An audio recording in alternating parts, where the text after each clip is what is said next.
જીવન અને મૃત્યુ એ લગભગ સૌનું નક્કી છે. જેનો જન્મ થાય છે તેનું મરણ પણ થાય છે, પણ જન્મ થાય છે ત્યારે મરણ ક્યાં થશે તે કોઈને ખબર ના હોય છે. બિનવારસી એવા અનેક લોકો છે જે સારા ઘરમાં તો જન્મ લે છે, પણ ક્યાંક તેમનું જીવન ફૂટપાથ પર, રેલવે ટ્રેક પર કે અનેક અકસ્માતોમાં મોત થતા હોય છે.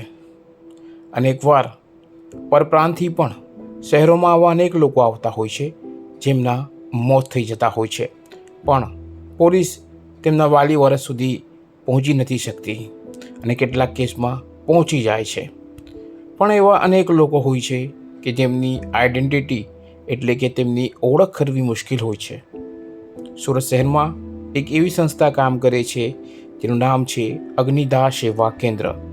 સુરતના ઇન્દરપુરા નાની ગોલવાડ ખાતે ચાલતી આ નાની સંસ્થામાં વર્ષોથી એક ફોટો કલેક્શન સાથે શ્રદ્ધાંજલિ આપવામાં આવે છે અને એક ફોટો ઓળખ રાખવામાં આવે છે, જેમાં વર્ષોથી એવી લાશોની ઓળખ પરેડ રાખવામાં આવે છે ફોટા સાથેની, કે જેમાં કદાચ કોઈના ગુમ વાલી વારસ મળી શકે અને તેઓ તેમને શ્રદ્ધાંજલિ પાઠવી શકે.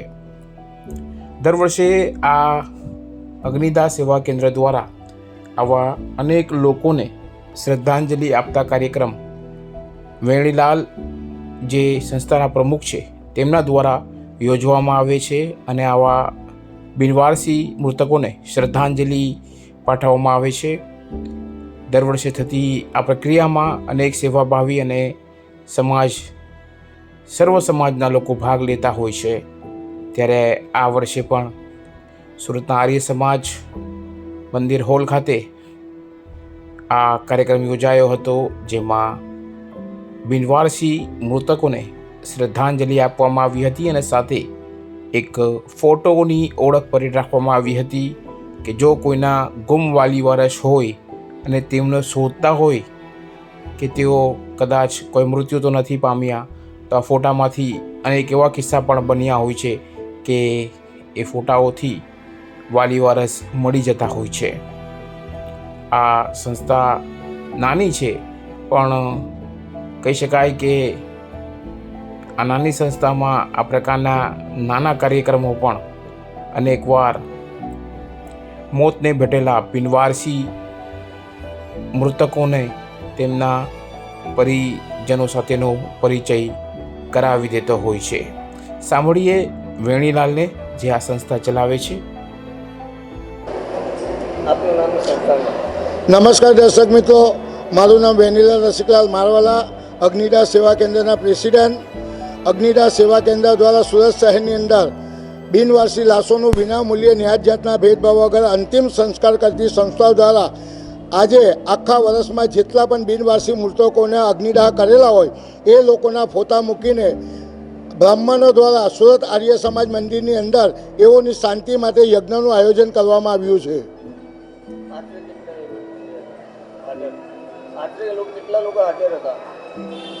અહીંયા આ યજ્ઞના કાર્યની અંદર જે બિનવારસી મૃતકોના ફોટા લગાવેલા છે, જે લોકોના સ્વજનો ગુમ થઈ ગયા છે એ લોકોના સ્વજનો પણ અહીં ફોટા જોવા માટે આવેલા અને આર્ય સમાજ મંદિરની અંદર કમસે કમ 200થી 250 જેટલું પબ્લિક આ પ્રદર્શન જોવામાં આવ્યું હતું અને યજ્ઞની અંદર આહુતિ હોમાવાનો એમને લાભો લીધો હતો. ગઈકાલે જે રાજકોટમાં ઘટના બની એના માટે આ સંસ્થાઓ દ્વારા એ લોકોની આત્માની શાંતિ માટે પણ શ્રદ્ધાંજલિ રાખવામાં આવી હતી.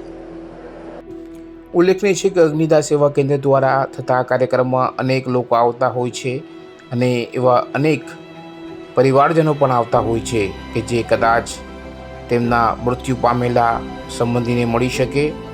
સમાજસેવી લોકો પણ આવતા હોય છે કે જેઓ બિનવારસી મૃતકોને શ્રદ્ધાંજલિ આપી શકે. ચોક્કસપણે તમારો નાનો પ્રયાસ હોય, પણ જો એ સમાજ ઉપયોગી હોય તો એ કહી શકાય કે ખરી સેવા છે. અગ્નિ સેવા કેન્દ્ર જે સુરતના ઇન્દરપુરા સ્થિત છે તેના પર જો કોઈના મૃતક સંબંધી હોય અથવા ગુમ હોય તો તેઓ અહીંથી માહિતી મેળવી શકતા હોય છે. કેમેરામેન સાબિર અલી સૈયદ સાથે કાદિર શેખ, કર્તવ્ય ગુજરાત ન્યૂઝ, સુરત.